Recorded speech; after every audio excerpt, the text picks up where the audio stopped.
All right, so Jen, so for everyone that may not know you yet, just tell me a little bit about yourself and what you do. Sure. So I'm Jen Perez, the Spicy CEO. I'm a profit strategist, speaker, and now author of 69 Ways Money is Like Sex. Yeah. So had to be a little bit different than your typical finance business book. What I really do though is I focus on helping overwhelmed business owners with the inconsistent income and turning that into predictable profit, making sure they're paying themselves first, they are clear on the numbers in their business, and they're able to leverage the assets and resources that they already have to grow and scale the company. So kind of walk me through what that process looks like, what a typical engagement with you, how it unfolds. Sure. So, first of all, I have an application process just to make sure we're kind of a good fit. And I call it the profit power call. Mm. And so it's really just a way for us to dive deeper into what your pain points are, like what problems are you having? Why did you seek out help in the first place? And can I help you? And we kind of dive deep into all of that to figure out really what the next steps are. And if there's not a fit, okay, great, what those next steps are that you can do or who else it might be a good fit for you. And then if it is a good fit, then we can talk about what those options look like. I do private consulting. I do have a group program, 90-day program as well.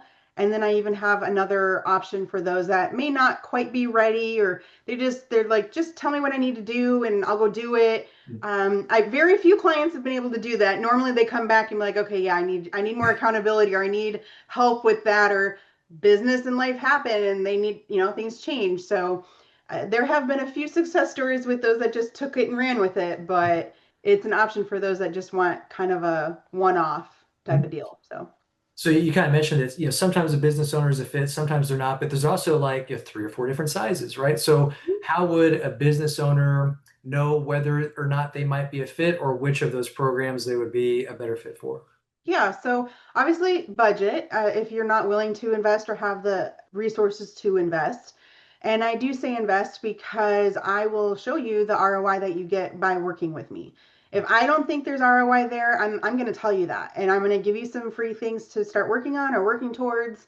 And that's great. I've got a lot of other free things. I have a Facebook group out there. There's a lot of content I like to try to add value in social media. I have an email newsletter, etc. So if we're not a good fit, there's still ways for you to learn on things that you can be implementing in your business and growing. Um, but you also need to be ready for it. Sometimes, if you're a startup without capital and you're just wanting to know the basics, there's a lot of free content that I can help with. But the consulting and for group and private is really for those that they're probably making at least six figures. They're honestly probably 250 to 500 in revenue, and they're paying themselves last. Their numbers are a mess. They're not really, clear on how to hire the next person or how to scale or how to even take that next step or stop working so much in the business and work on it to become more the owner and focus on what they're passionate about. So it's just also that they have the drive and motivation. They're driven, they're bold, they want to get things done and stop playing small because honestly, that's me. I'm very get her done. My coach, for example, is like, man, Jen, every time you're just getting it done. And like sometimes early, he'll give me homework and I'll get it done early. I'm like, that's the way I roll. Yeah. So I like it when people are motivated and passionate and able to get things happening.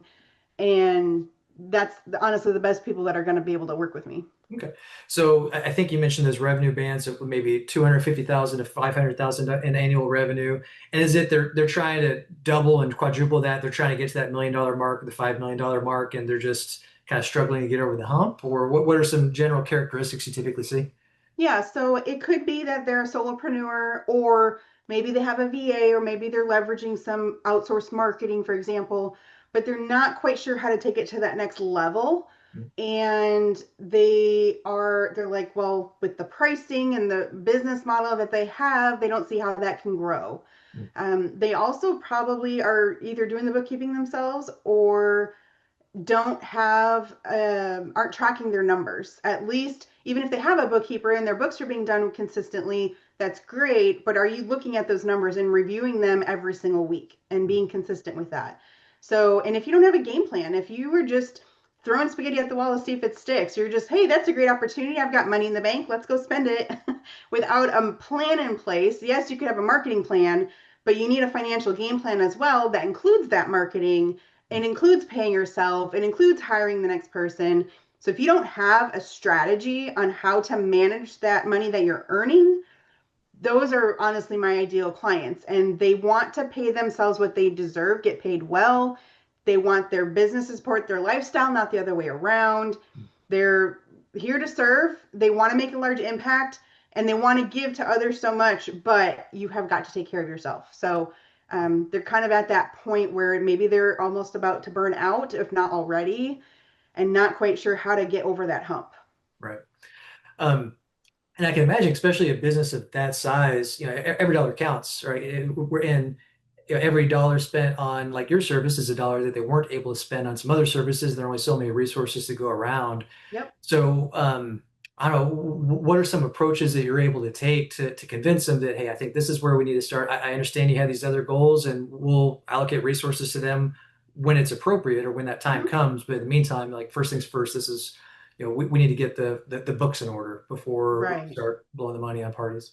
So, depending, everybody's different as to what their goals are, what kind of business they're in, how they want to grow the business. So, one thing though that everybody has that's the same is that they need to be paying themselves. And that number might be different, but and their why would be different. But I every time, at least in the consulting, the private consulting, we dive deep into, well, how much do you need to support your lifestyle? Right. Because if you're paycheck to paycheck, we need to bump that up a bit. If you're comfortable and you're good, well, what are some things maybe you haven't been able to do or you want to do more often or whatnot that we can add into the game plan for the next 12 months? Right. So we first look at what kind of life do you want? What does that look like?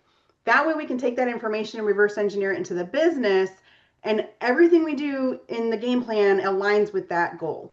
Right.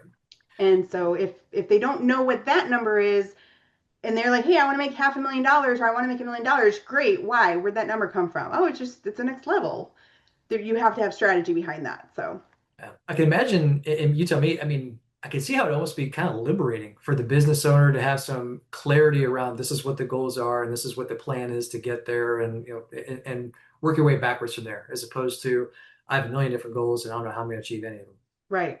And I'm one of those that I will not beat around the bush. I will tell you how it is. So if you're like, hey, I've got this shiny object syndrome and I want to go try this out, and that was not part of the plan, no, we look into it. We talk about it.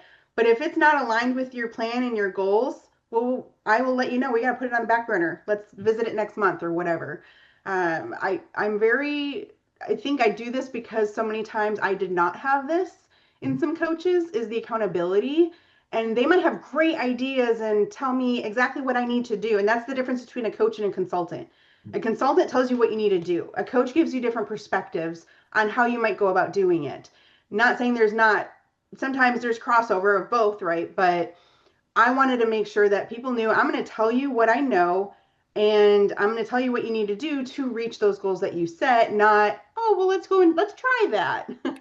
Nice. Yeah. So it's just something that I always missed in that accountability, that I make sure that I am very, I have a coach that she calls herself my loving kick in her pants, or what is it? Your loving kick in the pants or something like that. All right. And so I have someone that does that for me. I'm like, yes, I love it because I like to do that for others too.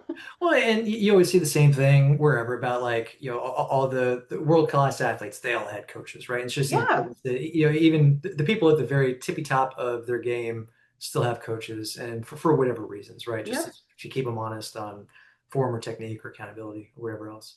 Yep. How long does a typical engagement last? Like, is your goal to maybe work with someone for a certain period of time that eventually they kind of graduate out and can they have the skill set to keep doing it on their own, or are you part of the team indefinitely? Yeah, I mean, it just depends on where they're at. So I had someone do the one-time thing with me, and then I love it because she actually, her goal was to sell the business, Mhm. but she needed to get the foundation. She needed it to be financially healthy to be able to sell it, right? So of course I'm not going to be with her long term.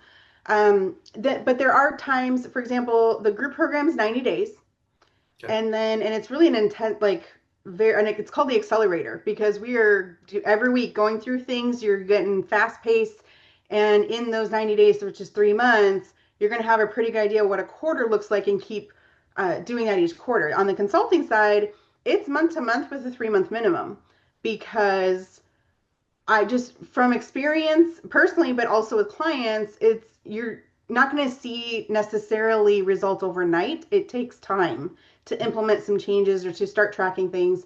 So after 90 days or 3 months, you're going to start seeing that. And then it's just month to month from there. And it depends on where they're at. Is it still aligned with their goals and their budget? Have they outgrown me and they're ready for the next level that I'm not a good fit for? Do they just have so much going on? We need to continue going for the next year or two. Right. So my goal is to help them graduate, and I do have other programs once they graduate the group coaching program. Um, but it's up to them really, and hopefully we're a good fit. We keep working together and lock arms and kind of be a partner in it, not just a consultant. I see. Do your clients typically come from like certain industries, or is it across the board, or? It has been varied. Most of my clients are service based, so they're not brick and mortar. I think it's easier to explain that they're not manufacturing, retail, or restaurants. Basically, if you're high inventory, that's probably not a good fit just because I haven't dealing with inventory and the pricing model of all of that is um, not my expertise. I know how to do it. I could do it. I'm also not very passionate about that. So I do have people that are. So if they're like, I love you, but I offer that, well, that's one thing. Now, if you're a hairstylist and you sell shampoos also, that's different. That's not your core service. I see. But it's service based. So whether it's marketing or home services, those are usually the type of clients that end up working with me. And home services being things like housekeepers, movers. Yep. Cleaners, pet sitters, hairstylists, photographer, and the creatives, photographers, videographers. Then you start getting into the marketing with like social media managers and website designers, things like that. Okay. Well, cool. So now, I mean, tell me a little bit about the Spicy CEO brand. I know a little bit of Yeah. the backstory, but let's hear about that. Yeah. So I've changed my brand name honestly a lot over the years. And a big reason is because I never could get clarity on who am I? Who is the brand? And figuring that out. And I don't even know how many coaches or seminars, you name it, I've paid. And I might get excited and be clear then. But looking back, this is probably the first time that I'm like, holy cow, this is it. Like, we're good. We're Mm. great. I did have another brand at one point, and unfortunately, I was excited about it, and I honestly cried because I had to change it. I received a cease and desist, and I had a trademark infringement. Yeah. So if you ever want to know that story, let me know. But she was really helpful with things and gave me time to figure that out. I got 6 months to figure that out, but I'm like, it's not just like a program name, it was my entire brand name. Yeah. So refiguring all that out, and I ironically became the leverage maven Okay. and was excited. I even paid an IP attorney to trademark it because I am not going through that again. And then I started creating my services, and they were all called Scalable Success Accelerator, Scalable Success Summit, whatever it is. And then when I started my book, I was like, okay, well, ChatGPT helped me create the title. And because I was like trying to figure out how to put money and sex in the same conversation or in the same title. And so ChatGPT knows me very well now, but it kind of helped in that it created a lead magnet, which I now call the Spicy CEO checklist. And it's 10 profit killing habits to break before you burn out. And so I had a mastermind I was in, and this guy said, okay, Jen, marketing is my expertise, and you're confusing everybody. Are you the leverage maven, scalable success, or spicy CEO? And I was like, oh. So then I really had to dig deep and think about it. And I thought, you know what? My book is my passion, the topic, that's me and my core. The spicy CEO is Jen. Like that's me. And I want people like me around in my community. So like I now have the League of Spicy CEOs Facebook group. And my readers are my spicy CEO entourage. And so it's like I have a lot of fun with it. Yeah. Um, and so I don't have leverage maven anymore, don't have scalable success anymore. It's everything is spicy CEO, and it's never felt better to be one brand, and it makes sense all across the board. Well, good. Yeah, I remember you telling me that you're working with coaches saying like, take what it is that you do, and then something it is that you're passionate about, or it's provocative or Yeah. whatever, and put those things together. So, Yeah. mhm. And I didn't have time back then to have a hobby. I had two little ones at home and running a business. I didn't have time for that. You mentioned a checklist. Like, what does the checklist do? Where would I find it? Yeah. So if you go to checklist.thespicyceo.com, it's Okay. just a PDF you download. And I don't see the results or anything. It's just for you to kind of go through the 10 profit killing habits and see kind of where you're at in your business. So if it's something where there's like a scoring piece to it, and then it kind of tells you where, hey, you're doing great, or here's some things you can work on, or whatnot. And then of course, if you want to get in touch because you're like, yeah, I need your help, Jen. Right. There's ways to do that too. Okay. So, So, I mean, without pop quizzing you, give me maybe one or two of the profit killing habits. well, and off the top of my head, I'm sure it might be phrased a different way, but paying yourself consistently. Okay. Um, I would say, of course, you would ask me that. I created it like I think 6 months ago or something. It's been a while. Yeah. But yeah, I mean, it's things that if you are or are not doing them, then you just have to take a deeper look into it. Like you need to be aware of your spending habits, aware of your expenses, right? Yeah, I Because if mean, yeah, kind of like most things, right? The first step is acknowledging that there's something here that needs to be fixed, right? And then the next would be mhm, committing to go fix that. yeah. All right. So, Um, and I will say, like, if you're working a lot, like if you're hustling and you're grinding and you're getting so much done, you're like, man, I worked so much, I was so productive. And then you look at your bank account, and you're like, okay, where's the money? Where'd the money go? Um, you just sometimes people work so hard and it's not I'm sure a lot of people have heard that, right? Work smarter, not harder. But sometimes you do have to be in that grind season, and that's okay. But you also have to know where your money is going if yeah. you are doing that. Yeah, I think there's the idea that what there's a difference between being busy and being productive. Or Yeah. in sales, they call it pay time and no pay time, right? Like pay Yep. time is things that are going to generate revenue. The no pay time is like the administrative stuff that really does. Yep. Exactly. All right, so tell me a little bit about the book. Yes. So, it is spicy. No, Hmm. it's something that I had somebody in networking come to me and tell me, well, I actually asked her, I said, well, why am I not getting referrals as a consultant? Like, I'm doing all the right things you're supposed to do in networking. I'm not salesy. I'm just having conversations with people. I'm referring business. I'm visiting all these other chapters. What's going on? And she said, Jen, you're like a gynecologist, seeing a gynecologist for the first time. And I was like, okay. So she explains to me that, well, it's, all the emotions. You go there not knowing what you don't know. What are they going to see behind closed doors? What are they going to say? Are they going to judge me?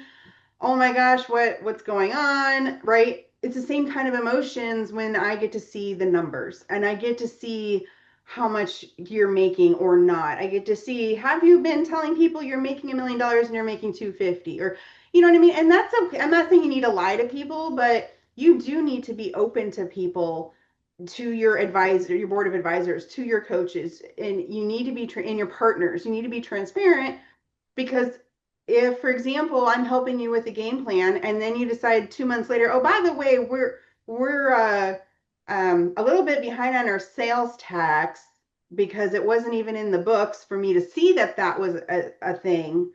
Well, that would have been nice to know because that could have been part of our game plan, whether we take care of it first or, second, whatever that is. But sometimes if you're not being upfront about everything, then those pieces missing could have caused even more problems down the road. Um, but anyway, with the book, I finally went to a conference and they talked about writing a book. And I've been to several of learning how to write a book. So I've got years of notes and ideas and whatnot. But every time I've tried to write a book, I just felt like I was rewriting somebody else's book in my own words. And it's like, okay, it's just another business finance book. It's kind of boring, or I'm repeating someone else, and you can't do that. Mm. So I don't know if you know Scott McCain. Not familiar. He's a speaker, and he spoke on the stage, and he talked about Taxi Terry. And if you just Google or YouTube actually Taxi Terry, you'll see that come up. But really, it's talking about being creatively different, right? And so I'm like, how am I going to be creatively different with every other business consultant out there? And that's when, like, the analogies and all these different things, my background, I have a degree in sociology, Mm. minor in human sexuality because I wanted to be a sexologist. Okay. Didn't go that route, but I've always tried to find a way where I can mirror the two, money and sex without it being weird. Mm. And I believe I finally found that. And honestly, they're both taboo topics that a lot of people don't talk about. Usually they're more open to one than the other, not both. Mm. If they are open, now, sex was more of an open topic at the table than money growing up for myself. And so I just had to be creatively different, be me. And I've gotten a lot of, I actually sometimes get nervous, like, okay, when's this pushback going to happen? Because I've had it in podcasts. People ask me, so have you gotten pushback? Have people, Right. been in, what do you call it? Um, Offended or anything like that? I'm like, no. If they are, they're not telling me or saying anything about it. Right. But I've had one person that she was supposed to announce a slide I had about it, and she was really like, I don't want to say this. She just was embarrassed Yeah. because that's not her, and that's okay. But yeah, so it's the whole reason I did this. It actually started off as 100 ways, and then I was like, wait, why 100? And it was hard coming up with 69. If I had to come up with like 31 more, holy cow. Yeah. Uh, and I just had fun with it. Each way is or each page is a way, Okay. and then it just makes it fun. Like foreplay matters, or too much or too little can cause stress. Okay. Or ladies, if you're not getting yours first, you're doing it wrong. And then, like, I'll just have a few paragraphs about that, Yeah. focus more on the financial part and add some humor to it. But I talk about mindset, share education, some tips, some stories, some of my mistakes that are lessons for everybody. And it's just something I wanted to have fun with. It's what we call an airplane read. It's only 96 pages. But yeah, it's just, I love it. I'm excited about it. It's actually become a lot more than I expected. When I first created the concept of creating this book, it was just going to be a lead magnet to get on stages and get in front of people. And well, yes, it's helping do that, but it's making a lot more impact on people than I expected. Well, that's great.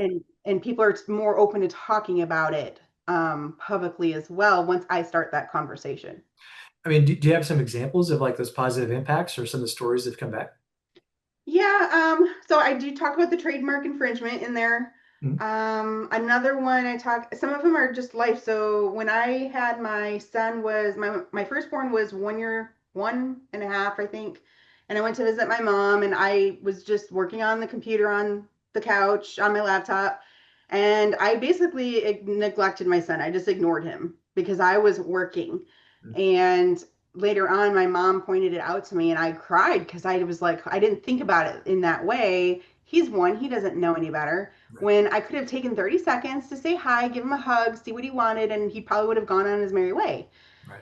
And so now that's kind of a rule. Like if I'm in my office, closed doors, different story. But if I'm out home on the couch on my laptop, I now am more aware of being in the room where, if the kids are there and they want to give me a hug, I stop what I'm doing and I give them a hug. And if I shouldn't be interrupted, then I go to the office. Yeah. So it's just, and sometimes it's things like that. Sometimes it's financial things. I reference profit first a few times in there. Ironically, I had someone tell me that he learned that his biggest takeaway from the book was that he needed to increase his pricing. And which is, for me, I love it. If you can Yeah. get one out of the 69 ways that really make an impact on you, I did my job. But he also went and bought the book Profit First. He's like, he needs to pay you because your book's selling his book. Well, So we're bringing it up. So you mentioned some guy read your book, but that wasn't exactly an easy feat, right? So you published this thing yourself to Amazon, and then what? um so I launched it, and I even had a big launch party and everything, had sponsors for it. It was at like a rock star club kind of atmosphere because I wanted to have fun. And it was a great turnout. I had a blast. And I think I only sold, I say only, but I think I sold like 50 books on Amazon, according to what Amazon says in So I that mean, month. let's be fair. You're saying only 50 books. I think that's 50 more books than most people Yeah, yeah. end up That's why I was selling a like, month. wait, let me back up. My goal though is to sell 500 books. And for me, it's just a way to get into more hands. Like not just it's no longer a marketing tool. Well, it is, but it's not just a marketing tool for me. It is a way for me to make a larger impact on people. And at first I thought, oh, my ideal clients are going to be women because of the topic. I've had more men come to me, and which is fine. Like and my husband's all good about all that, but it's just some things surprise you. And it's just opened up a lot of doors in getting, like I've had a conversation with one of the chief editor in chiefs at the LA Tribune about my Wow, book. that's cool. And, there's things that I never really thought I would be doing. Yeah. Which is great. I think where I was going with that was, there's because of the title or a checkbox, Yes. it was very, very hard to even find the book, let Yes. alone buy it and then read it and have these stories. But you're getting Yeah. that resolved. Yes. It is resolved. So now if you just search 69 ways, because there's a little, I actually created a series called 69 Ways Okay. because there might be more. Mhm. But if you do 69 ways or money is like sex or even Jen Perez, it now shows up at least in the one to three spots. Sure. That's fine. And so whereas before you'd type in even the subtitle and nothing would show up Mhm. and it didn't make sense. And I found out it's because I checked that box that it's sexually explicit, and it really isn't. Like sex is not a bad word. And there's pictures, but not those kind of pictures. Um, so it's just like I'm like, okay, realistically, and I've actually come across a lot of red tape as well in social media, or doing emails or text messaging Mhm. automations. That text messages actually, just because I have the word sex, it will not send it. Really? So I have to change like the S to a dollar sign or the E to a three, something like that, Okay. right? But in social media, I stopped doing that. I was like, you know what? No, the whole point of this is that it's not a bad word. We need to talk about it. And I'm not showing images of things or whatnot. So if they're going to, Facebook actually did that to my Facebook page. They basically, my business page, they told me that they're not going to include it with the algorithms. I was like, okay, Hmm. that's fine. So I've created the Facebook group and I Yeah. posted it on my personal and other platforms. And Well, so, you just yeah. gotta be scrappy, right? You kind of cat and Yep. mouse game. You just got one stay one step ahead. Yeah. Well, So, yeah, I mean, it was funny. My personal story for it was so the first time we met. I think I had met a woman who was like a sex therapist at a networking event, and then after you and I chatted, I was like, I'm going to introduce these two. yeah. And when I was typing that connection, like Jen meet this person meet Jen. I was like, this was not on my bingo card when I started my day off. I didn't think like I'd be like making this type of an introduction, but Yeah. here we are. Right, right. Yeah. It's and we met on LinkedIn. We didn't even it wasn't sometimes it just I say that because I feel like lately, especially with AI, so many people are losing that personal touch. Mhm. They're just letting automation take over. And I'm not saying automation's bad. I love automation, but make it sound like you at least. Yeah. If it's genuinely you and you're automating it to save yourself time, by all means do it. Mm, But if you're salesy, I had a guy that just kept trying to sell me, and I'm like, you don't even know what I want, if I'm interested or anything. right. And I don't know how many times I've had to tell him no, and then he's like, well, can I follow up with you next month? Like, oh my gosh. Like, no, we're good. Yes. So when you're wanting to build legit relationships and conversations, build those connections. I mean, even on LinkedIn, you're connecting. Right. You need to connect. So that's one thing that I've loved about this is that how we met is a good legit connection. Yeah, I'm a big fan, and I think people see it and they probably think it's salesy. But a lot of times I'll reach out to people like, "Look, we haven't met, but I would love to meet. We could do a virtual coffee, or if Yeah. we're in the area, I'll take you for real coffee." But it really comes down to like, can we get 3 minutes chat? Maybe I can help you. Maybe you can help me. If nothing else, it's Yep. just getting making some connections. So. Yep. Well, cool, man. I appreciate you spending some time with me today. Yeah. So you mentioned several different things, right? There's the checklist, there's the book. I mean, where can a person go? I think you said is what checklist.thespicyceo.com, and Yep. then the book is on Amazon. Yep. And if a person wants to learn more about you or your background or the book or anything else, where would you send them? Thespicyceo.com. So there's the book is on there, so you can go. It'll take you directly to the book if for some reason you can't find it.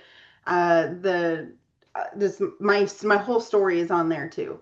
Mhm. So you'll get more information on that. There's just a lot more information about the programs that we offer too, and more about the Spicy CEO. And then if I were the solopreneur of a home service business or service-based business making 250K to 500 grand a year, and I was on the fence about hiring a coach, Mm-hmm. what advice would you give me? I would recommend applying for our Profit Power Call. It's a free consultation for about 40 minutes, but it's just something that we dive deep to see what exactly you're looking for, what are you on the fence on, how I can help you. But we're going to dive deep that by the end of that conversation, you at least have clarity on what your next steps are. And how would I go about applying for scheduling one of those? So on the website, there's two different ways. You can go to the website services page and it's on there next to all the services. Or you can also go to, um, oh my gosh, I'm drawing a blank today. I like redid all of this recently and that's why I'm like, holy cow, but it should be top of mind and not gone. But if you go to consult.thespicyceo.com, that should take you directly there as well. We'll check it out. Yes. Well, cool, man. It's been a pleasure. Yes, likewise. Yeah. Well, good luck with the book relaunch. Yeah. And so, did you say that so people are reaching out to you? Was it about like being a guest writer, a guest columnist, or is this kind of releasing the book? You said it's opening more doors that you didn't expect. What are some of those? Yeah. So for example, there's a whole new world once you're an author, I feel, because you can apply for contests, for awards, for book signing things. It's just a way for marketing to get your name out there more. Hmm? And then once you're like on podcasts and all those things and have more content, then the bigger names start noticing and they start seeing, okay, you're not new. You've done like 25 of these, you've done 50 of these, whatever it is. And so they're a little bit more interested in learning more about it. So the more, I'll be honest too, I have a coach that forgot to send his database. One part of being in his mastermind is that he'll give a shout out to his database about your book on launch day. Hmm? And he forgot. Oh no. Well, he gets another chance here in a couple weeks, right? Correct. Correct. So I made sure I'm like, okay, we're good. Yeah. So when he does that, that will be huge too, because he's very well connected with people that you might, I mean, Brian Tracy, Bill Walsh, um, some celebrities like Dean Kane, or not Dean Kane. Yeah, I'm trying to think. But like he's just very well known and he's got like tens of thousands on his list.